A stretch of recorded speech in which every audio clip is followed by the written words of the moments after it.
Thank you, Madam Chair. Next witness is Lawrence Kavanagh, who's the Vice President for Environment and Technology with the American Iron and Steel Institute. Your members, I believe, make up 75% of the steel production in the United States, and I look forward to hearing your testimony. Thanks for coming today. Thank you. Excuse me. Thank you. It's my pleasure to be here.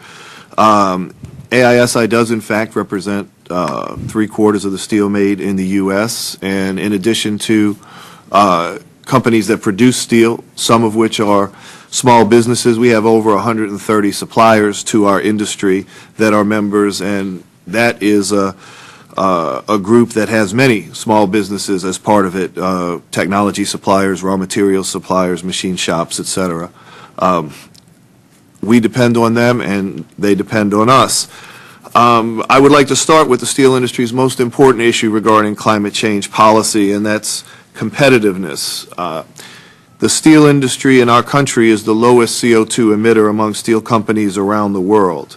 For that reason, it's good for the environment to make steel in the United States. We've reduced our energy use per ton of steel by 1/3 since 1990.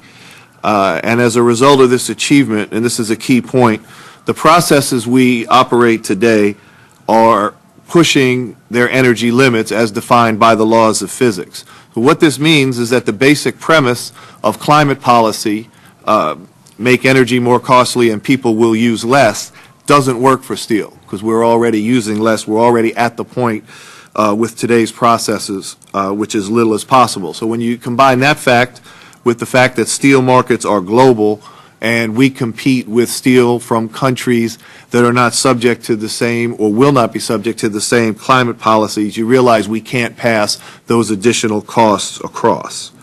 On the positive side, our new green economy is going to require a major infrastructure investment. That's a great opportunity for steelmakers here and for small businesses. Things like transmission towers, wind towers, pipelines, solar panels are all steel intensive.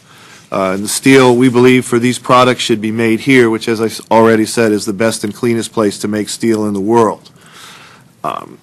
Our ability to stay competitive in a global market means we need fair and strong trade laws that are rigorously enforced. And that's the same principle that's true for climate. We need fair climate laws with global reach that can be enforced. Any legislation that would otherwise undermine the competitiveness of U.S. producers would force steel production to other countries with lower environmental standards and consequently lower costs. Such an event would have the perverse outcome of actually increasing global greenhouse gases. To prevent something like that from happening, there are 3 fundamental components that we believe are part of good climate policy. One has to do with the stability of emission allowances. As I've mentioned already, the steel industry is very near the energy intensity limits that it can achieve as dictated by the laws of thermodynamics. Now, we are researching and have been for the last 5 to 8 years new ways to make steel that don't emit CO2. This is an activity that we think, if successful, will be complete about the middle of the decade of the 20s. And this is also, I should point out, a great opportunity for small businesses in the research community. A lot of innovation, a lot of new technology comes through collaborative R&D that we do with universities and private investors. But it means that until that technology is ready, the pool of allowances needs to be sufficient for steel and needs to be stable. Second would be the cost of energy. Climate policy is going to increase the cost of energy.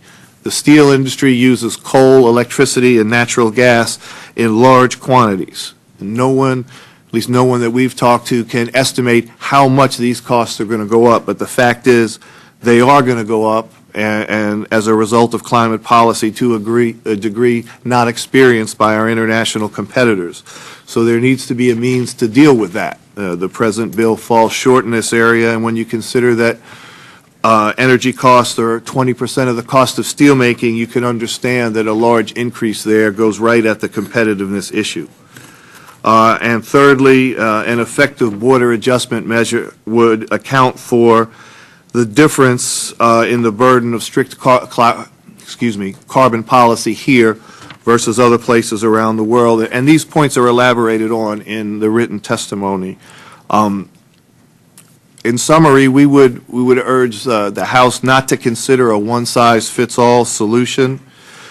Strong and competitive steel companies provide a lot of well-paying jobs for their employees and their suppliers' employees. We need to keep making steel here in the U.S., and we've worked for a long time, the last 20 years, the men and women in our industry, to get to this point of climate leadership, and we'd like to keep it. Thank you.